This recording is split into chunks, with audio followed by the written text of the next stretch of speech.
Oxidean here. Today I'm going to give you a little Dominator action.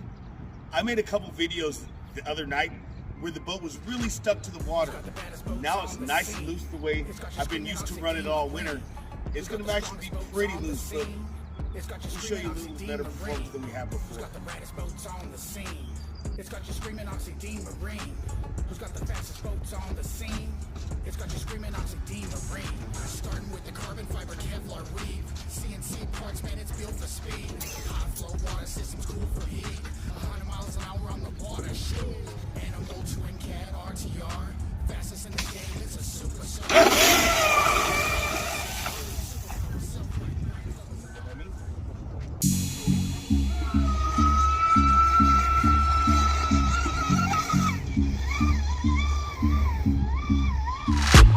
Who's got the baddest boats on the scene?